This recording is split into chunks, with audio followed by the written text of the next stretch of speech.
Hey guys, welcome back. I've got Keegan Martin on with me today, and I want to dig into Keegan Martin more than anything.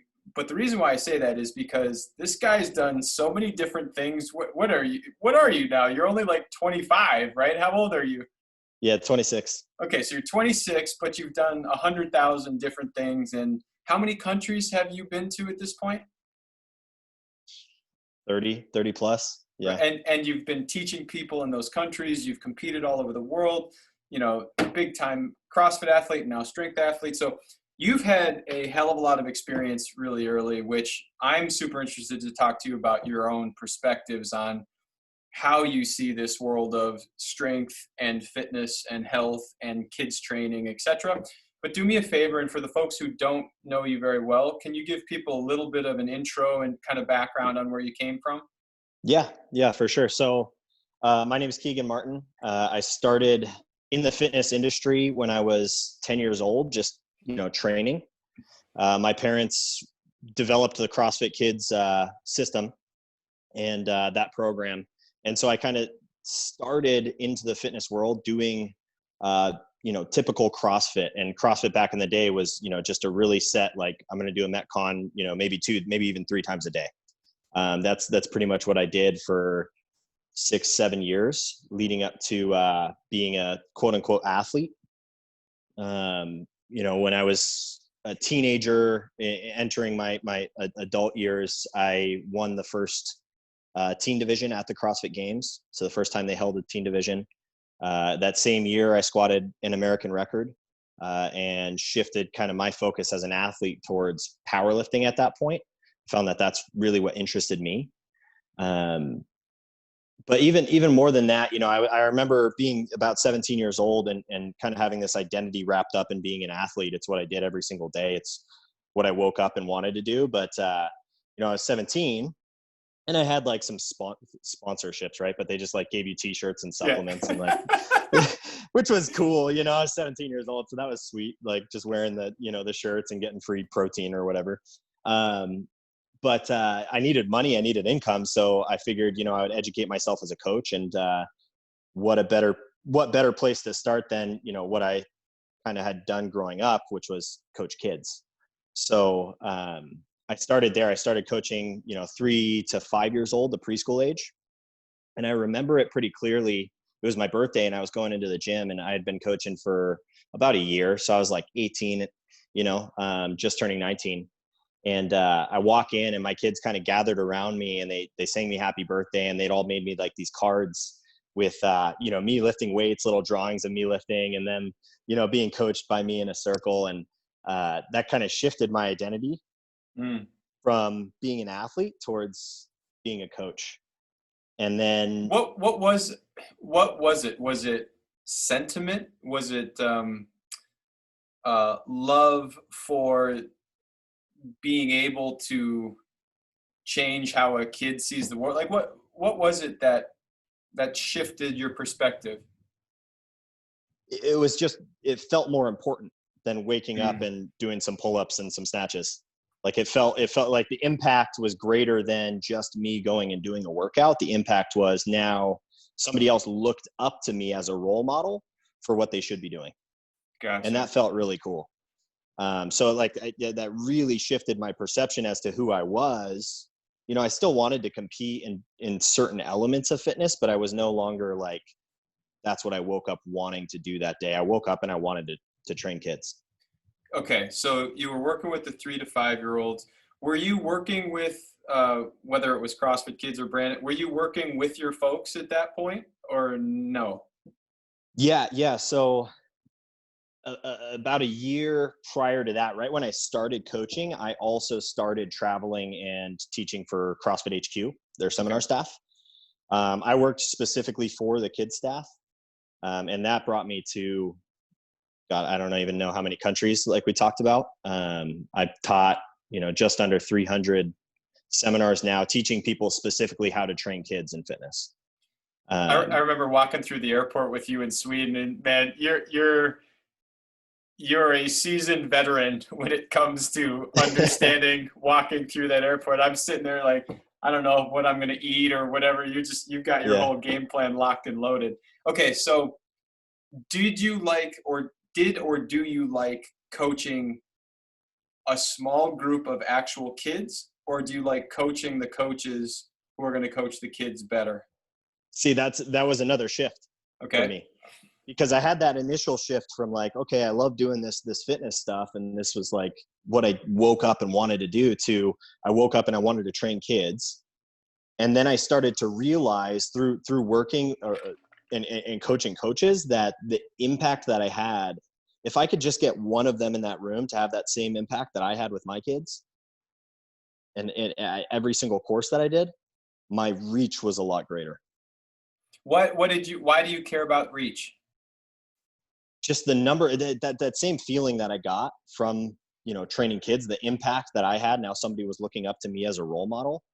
And a role model for me, it was always about longevity and for health and for movement, and just kind of having it be a part of their daily life, like their routine, Hmm. something good that they could always have in their day. Gotcha. Okay. You did the seminars from what year to what year? Like I'm saying, you were 18 until what, 22, 23, or? So I started coaching them when I was 16. Okay. And that was few and far between. I would coach, maybe one every 3-4 months. And I stopped working for HQ when I was 22.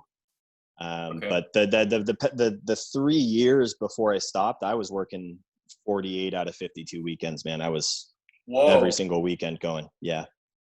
What did you learn? Forget about the educational side. What did you learn based on that much travel? Like, what did you pick up about this world being in so many different places?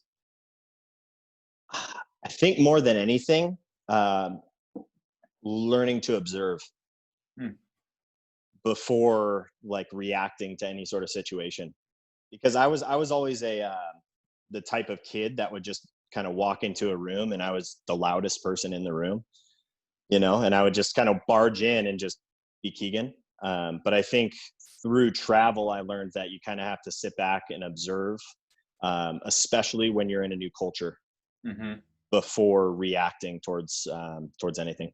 What are you specifically looking for things when you enter a new culture or a new room, or is it truly just taking it all in, letting it sit, and then taking action based on what you perceive it to be? The second one, I don't think it's anything specific, but mostly just how people interact in different cultures. It varies. Yeah. So you're looking for the connection piece, like how do people connect with one another? And I know you're not looking for it, but that's kind of maybe one of the top pieces. And I think, Jim, yeah, and I think more than anything, man, that was just a byproduct of me needing to connect to the people that I was coaching. Mm. So I had to go, and I had maybe a day or two prior to teaching these coaches to kind of observe what the culture was like in that country and understand how to connect with these people on a deeper level, so that I could get them into a position where this was, something that they would be good at. Do you specifically remember certain countries and some of their traits? Like, would you remember? Well, I mean, you and I were together in Sweden, right? Would you remember Sweden specifically versus Barcelona? Mm-hmm. Versus. Do you remember anything specific about those cultures? Yeah, there's a difference in the way that that people receive information and what they give you back as a presenter. And I know you probably felt it too in Sweden, right? Like it's very just intake, intake, intake, intake. And they're like kind of looking at you like you don't know if they hate you or if they love everything that you're saying, right? Yep. Like they're kind of just stonewall, right? And you can't really read them. And then at the end, they'll come up to you and they like shake your hand. Thank you so much. I learned so much. Cultures are very different in that way. You go to like Florida, you coach in Miami, and there's people in the crowd just making noises, like clapping for you in the middle of your conversation, they'll jump up and agree with you and just kind of add and start talking to their neighbor. Where, you know, you go to these other cultures and they just sit back and it's dead quiet the whole time. If you could have, like, for your true personality, if you could have the perfect room, how would you want them to interact with you? If you were teaching them, I'm sorry, if you were teaching them. I used to feed off of energy. I think the universal language that I found out now is head nods. Gotcha. Because regardless of how respectful these people are, they'll do when you make a good point. Yeah, it's almost like Chris Voss, you know, he wrote Never Split the Difference, you know, the negotiation book, and he goes, you're not trying to get them to say you're right. You're trying to get them to say that's right. Because the point that you're making, yeah. Yeah, it's exactly, because it's the difference in them just saying it to kind of push you off. You know, it's like, yeah, you're right. You know, as compared to like, oh, that's right. You know, it's like the idea connects as opposed to the person. That makes a ton of sense. So what were some of the biggest difficulties that you had either adapting or teaching different cultures around the world? Age would be number one. They didn't respect you because you were young? Is that what you mean? Or yeah, exactly. I think that there were some cultures where it just wasn't acceptable for me to be presenting certain topics, you know, scientific topics, or the deeper understanding of what was happening to the brain when you train a child, like those things. Because I was young, I don't know if they felt, you know, uncertain of the information that I was giving them, or if they felt like I wasn't qualified enough to teach them this just because of my age. But I feel like age definitely played a role in how people receive the information when I was younger.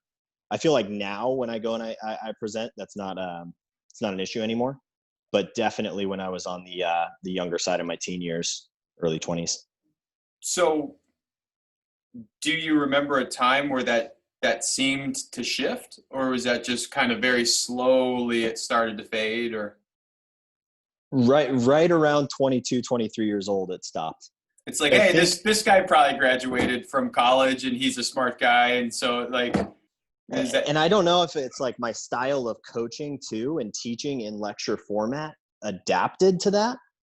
Because there's a lot of things that I do now to pick up on if people are receiving information, but beyond just those like head nods that they're doing, I ask for things in return.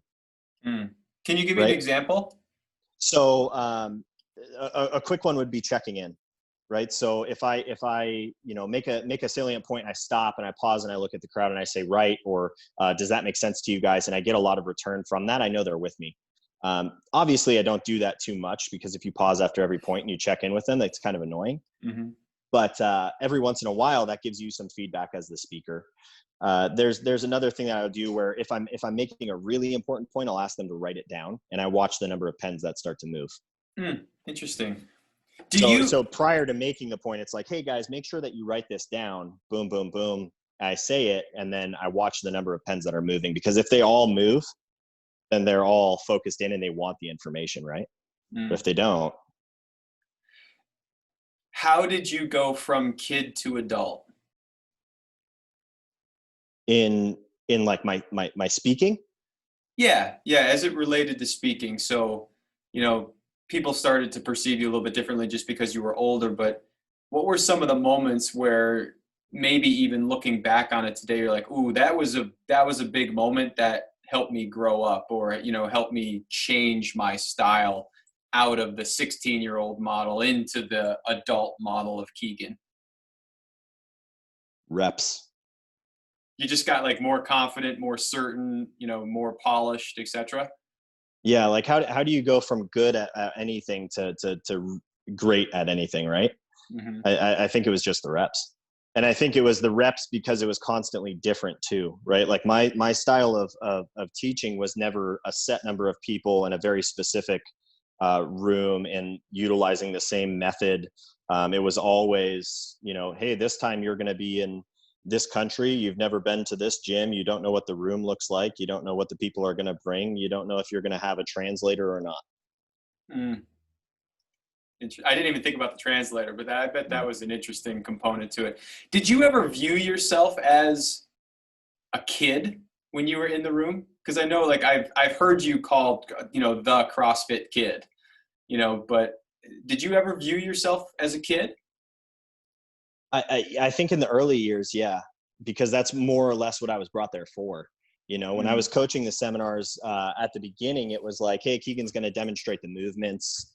Keegan's going to lead you through some of the games that we coach. And maybe as I started to, you know, gain some experience and watch enough of the lectures, they allowed me to teach some breakout groups where it was, you know, me and 5 to 10 participants to eventually like, hey, here's a really easy lecture to more complex, more complex, more complex.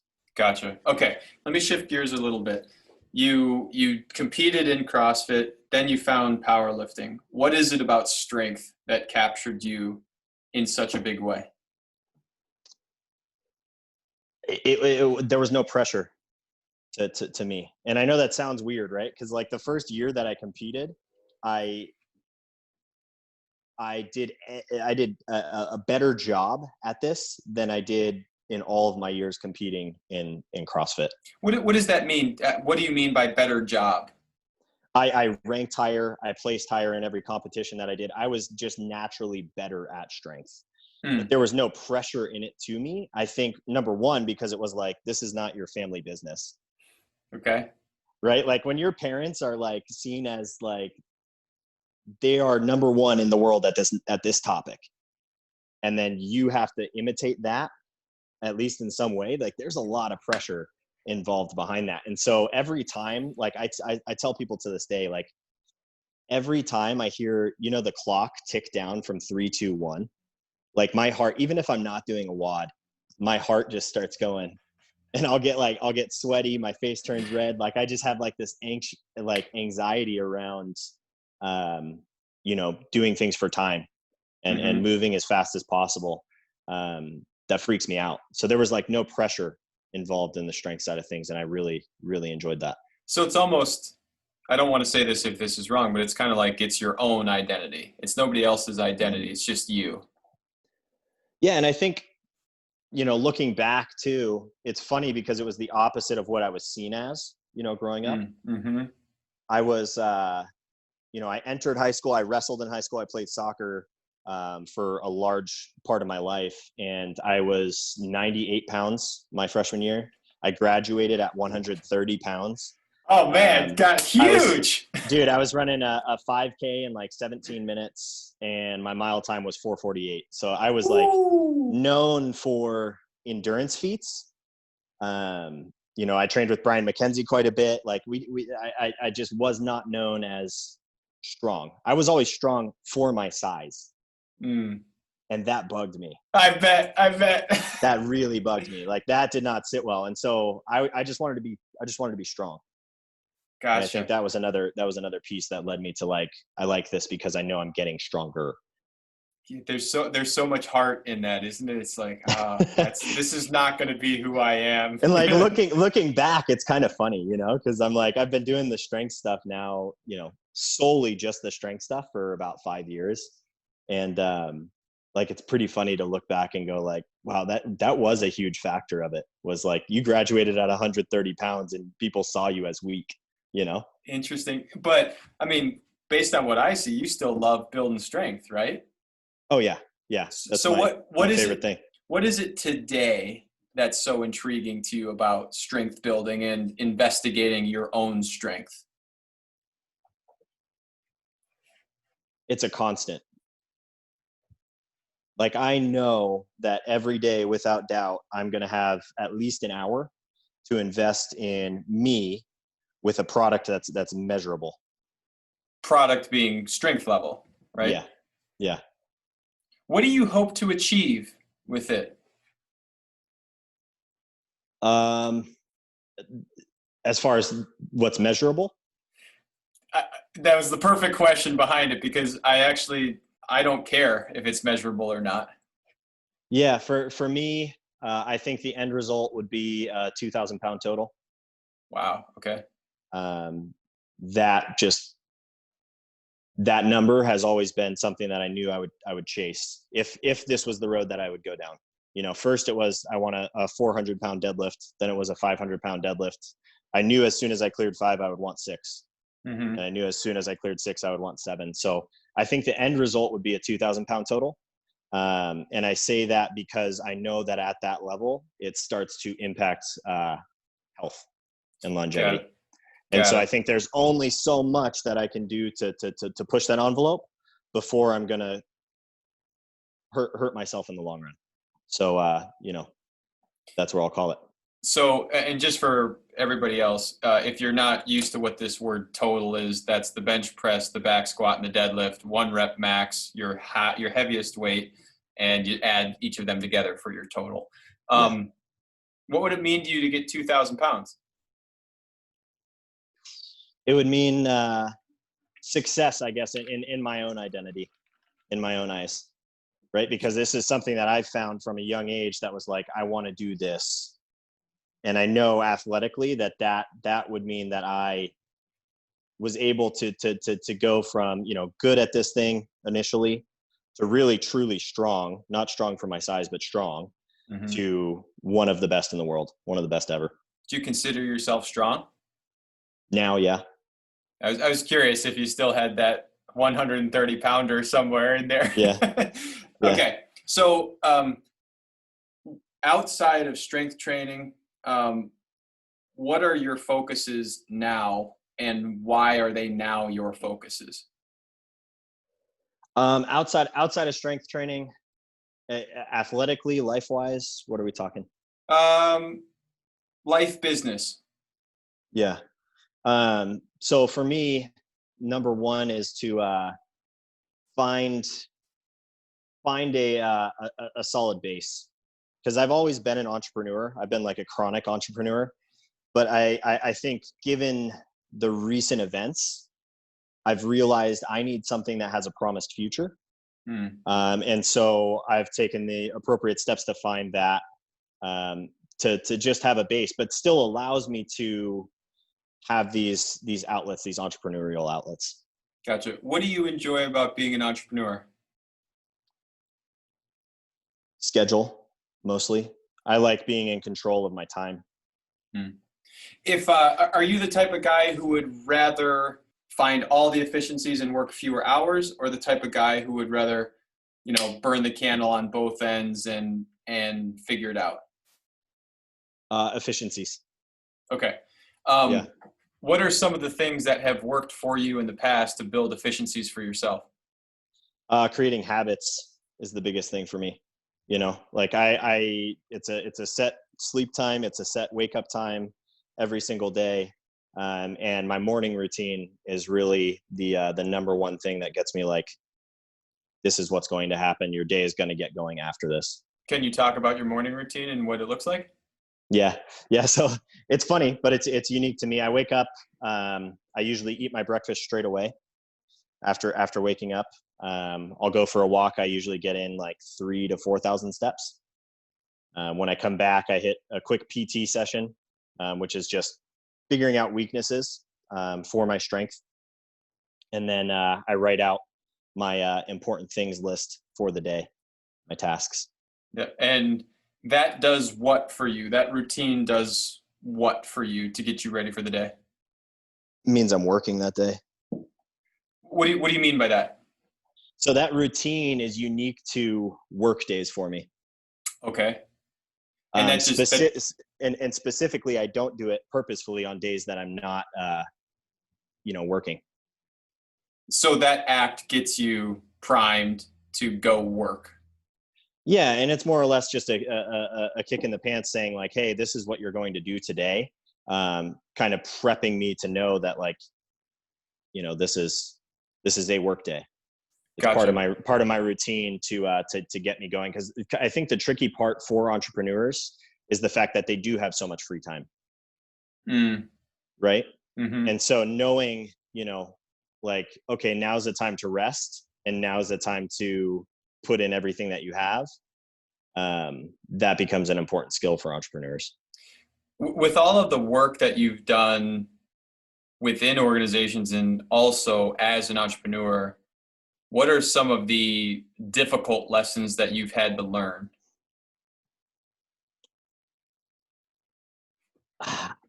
That's a good question. So I would say the most difficult is to do things without being asked. Okay. Can you expand on that? Like, Yeah, my personality is really like is really task focused. Like if somebody says, "Hey, Keegan, you need to complete this," that's going to get done 100%. okay. But if somebody says, "Hey, Keegan, I need you to create blank. I need you to think about blank," like I have a really, really hard time doing that type of thing. Hmm. Imagining versus actually just doing is not my style of working. So getting myself into the position to where like I'm imagining or creating in my free time versus working towards a single task, or maybe even imagining what that task might be and then working towards it, if that makes sense. Yeah. Do you feel stressed when you are forced to just be in an imaginative state? Yes. Yeah. Interesting. Yeah. Because one of the Because things I feel like what I'm going to create is not going to be the end like result of what that person wants. oh, interesting. Okay. One of the things that I talk to a lot of CCP coaches about a lot is the artist, the manager, and the entrepreneur. Have you heard this? Mm-mm. So I got this from Tony Robbins at some point, and I don't know if he created it or if he got it from somewhere else. Who knows? But um, all all people have traits of being an artist or a manager or an entrepreneur. But at the end of the day, they are highly susceptible to one of those three. Like they are much more one of the three. And when I ask people in the room kind of what they are, they it's an eye-opening experience for them to recognize what type of person they are. So it's like if you're an artist, you love the act of doing the product or service of the business that you're in, for example. Right. Like you know, like think of James Fitzgerald, right? Like he's a Yeah. coach. That guy's a coach, man. End of the day, he wants to coach people. You start thinking about manager, now you put me into the mix, right? Like I love building systems. I love to understand how all the pieces work together. You know, Right. I'm that guy. And then you get to the entrepreneur, they like the risk, Right. right? They like putting all like difficult things together that is very vision based. And I wonder, because you mentioned to me that you wanted to have some stability. I wonder if that's kind of like you want to be more in that artist or manager role. Because it's like when people kind of start thinking about that, you know, kind of what role you're in. So it's like if you were to pick what part of the three, are you more artist or manager? Probably manager. Okay. Yeah, Which because I like knowing how things work. Interesting. What I have found so far when I've asked a lot of rooms is that usually the manager is the smallest percentage of people in the room. Now keep in mind our test subjects, right? Our coaches, right? So many of them are actually artists at the end Yeah, of the yeah. day. But it's a fascinating thing to kind of walk down. So you're looking for a little bit more clarity, stability, while allowing you to do some entrepreneurial pieces. Where do the kids fit in this? Like, do you still work with kids? Do you still want to work with kids? Yeah, they fit into this mix, you know, kind of where I ended up with coaching coaches still. Gotcha. So through the Brand X method, through our PYCC, our premier product, right, that online, you know, we develop kids coaches. That's still a big part of what I do. Yeah. Yeah. What is the power that a coach has to impact a kid? Like, what do you think that power really is at the end of the day? Yeah. I think a lot of people get into the fitness industry to go like, okay, I'm developing children for sport, or I'm developing, you know, kids to be better athletes or to live a healthy lifestyle. But it goes way beyond that, like so far beyond that. And we talk about this, not to give away the farm inside of PYCC, but you know, when somebody asked me what TBXM is, it took me a really long time to like figure out how to get them to ask a follow-up question, Mm, because I can't say what we do in a single sentence. So I had to get them to say, well, like, what does that actually mean? Right. And like, we actually had a conversation where we sat down as a group and we came up with the phrase building formidable humans. Right. And so now I say, you know, the Brand X method is a youth athletic development program, and we build formidable humans. And what is that? What does that generate as a response from people? They say, what does that mean? Interesting. And then you would Yeah. reply back with what? I reply back with building formidable humans. What we do is we so youth athletic development, right? Youth athletic development to us is our form of LTAD, long-term athletic development. And that's kind of a phrase that's thrown out in the fitness industry now. You talk about LTAD, to most coaches, they think about taking an athlete at age 3 and keeping them safe up until 18 years old, which is where we're peaking athletes now, right? To go and play in college. And then after that, like, hopefully they, you know, complete their college career successfully.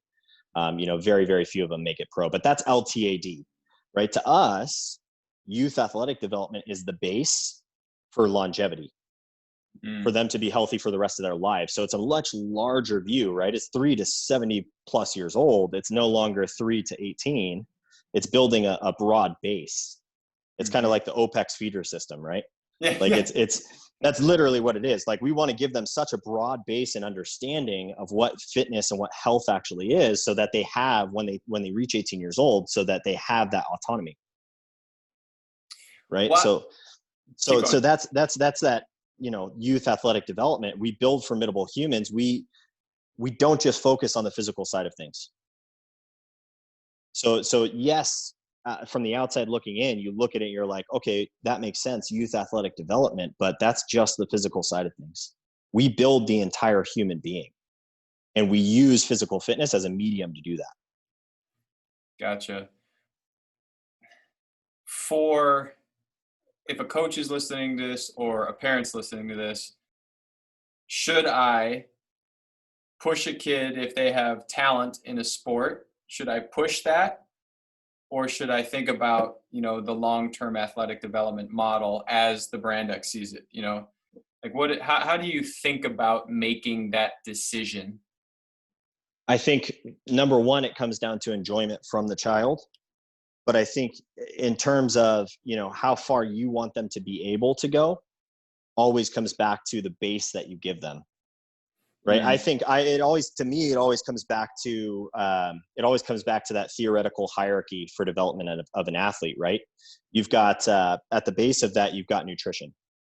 So you've got fuel, right? Like, what are you putting in your body to make yourself feel good on a day-to-day basis, make yourself operate at a really high level, right? Your mental acuity, all of those things, all of those aspects sit at the base, the sleep, the recovery. Then above that, you've got your metabolic conditioning, the gymnastics, the weightlifting. You'd call that training. You've got training above that. And then at the top, sport, right? The pinnacle. And what we're doing right now, what LTAD is doing right now, is just that top piece.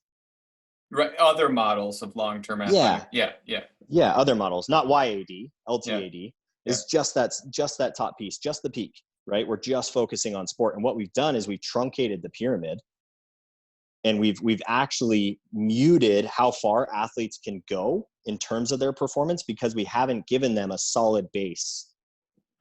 We haven't taught them basic lifestyle guidelines, right? Like, we haven't taught them how to sleep well, how to recover well, what to put in their body so that they feel good and they can operate at a high level during that sport.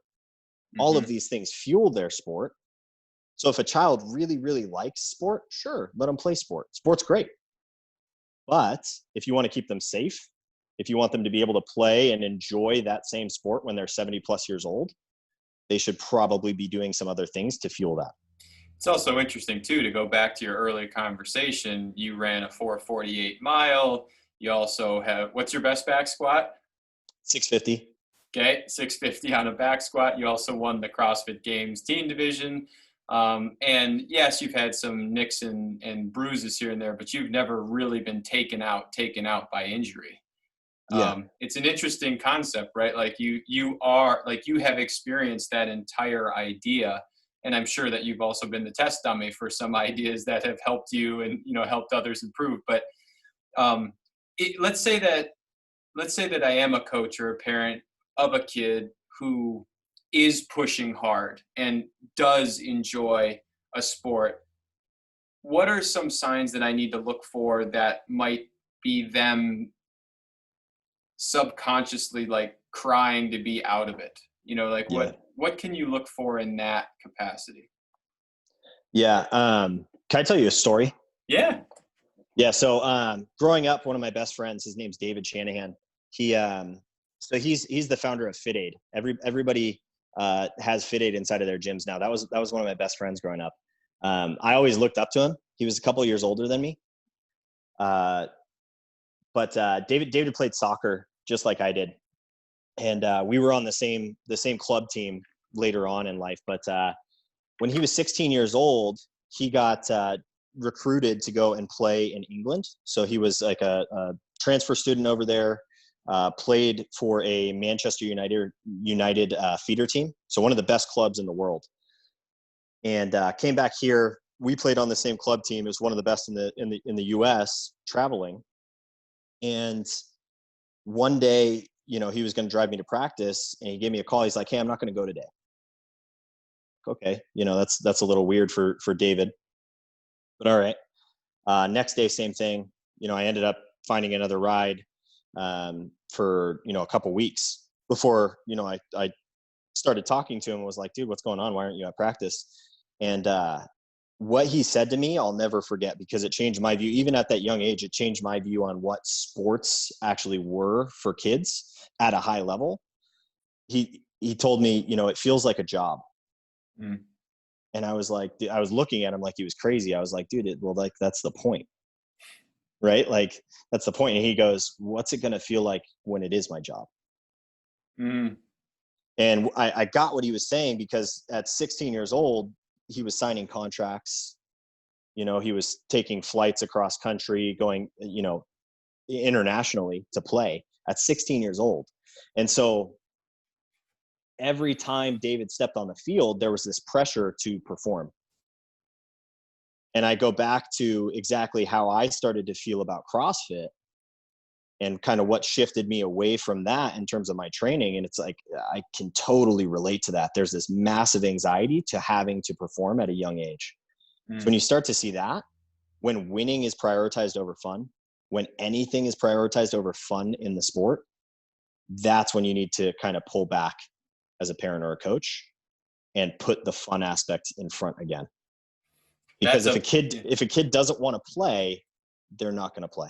That's when you get burnout. That's when you get dropout. Yeah, that's a big, profound statement that I hope a lot of people hear.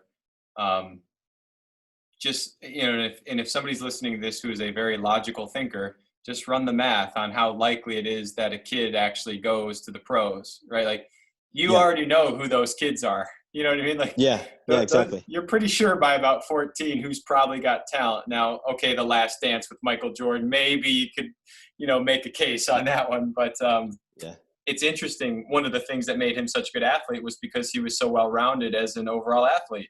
You know, he could play baseball and basketball and run and jump and, you know. Well, look at the new phenom, right? Like, look at Oh look at yeah. Murray. Hmm. Look at, like, multi-sport athlete, got, you know, contracts for multiple professional sports same Yep. year. Yep. Like, And where also, does that actually come from? That comes from a large amount of physical literacy at its base. well, and one of the best in the world who played a sport that you did have to get specialized in maybe a little bit earlier is Roger Federer, right? But Mm, unbelievable soccer player as well, and yeah. multiple sport athlete, and credits all of the different types of sports that he played with why he got so good on, you know, on a tennis court. So I think there's so much truth to that. But in the moment when you're in the vacuum of, well, I got to do this club and that club, and I got to just, it's a Well, and then you look whirlwind. at, like, the craziness, right? Like, around like the society that we built around that now is Hmm. absolutely insane.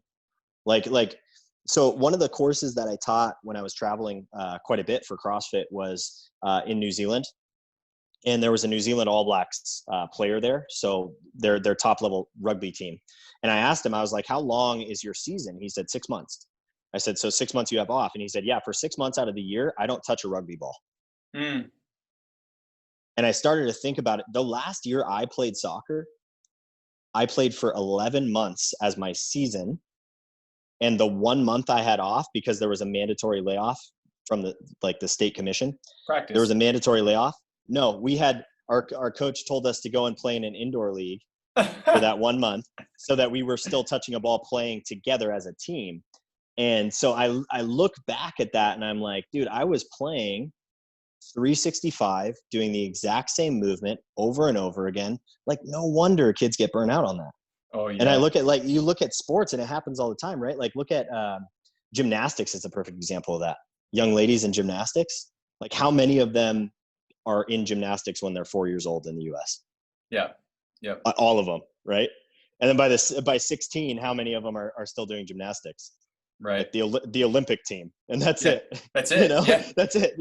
Right. Because they all get burnt out. It's the same thing, 365 every single day. I don't know gymnastics well enough. Is that model still generally trying to produce level 6, 7, 8? You know what I mean? Like, is that still how most gymnastics studios operate? Yeah. Yeah. Interesting. Yeah. It's, I think at the core now, at the beginning, it's based around fun, but the goal obviously always is to push them higher up in competition, because that is the sport of gymnastics. Right. That kind of be saying, like, okay, the goal, for our soccer club at 6 years old, 7 years old, is to kind of just get them to kick the ball around. It's like, well, yeah, you want them to have fun, you want them to be good, but the goal obviously is to have them come back the next year and be better. Yeah. Right. And then better the next year. So I think the goal obviously is for gymnastics to keep them improving, keep learning higher level stunts, skills. What is, if you were to give advice to, you're a parent now, if you were to give advice to a parent, one piece of advice about their kids as it relates to the world that you play in, right? Health and fitness and sport, what would be that piece of advice?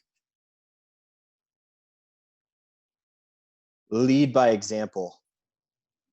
And I think because, so there's a quote that my mom has that I'll give to you guys. And it's, the problem nowadays is not electronics. It's not screen time. It's what that replaces.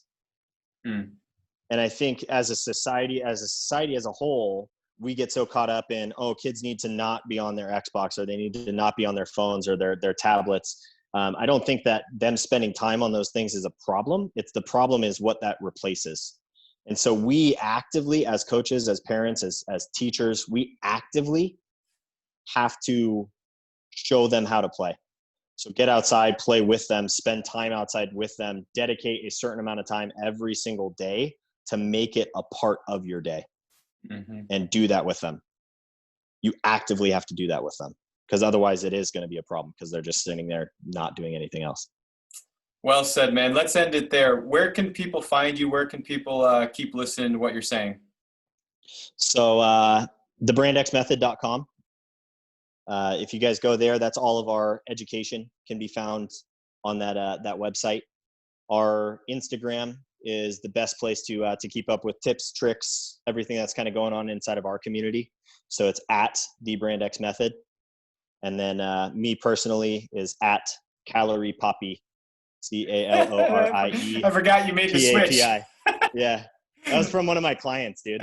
That's good. I was talking to him about food. He's like, "You're like the Calorie Poppy." I'm like, changing my handle. I'll take that. Yeah. Awesome. Well, Keegan, thanks so much for coming on today, man. I really appreciate it. It's always good to keep learning that history, man, because you've seen a lot of things in your 11 fewer years than I am in terms of age. So thanks for having me, man. Yeah, you I got appreciate it. We'll chat soon. Cool. Take care, Jim.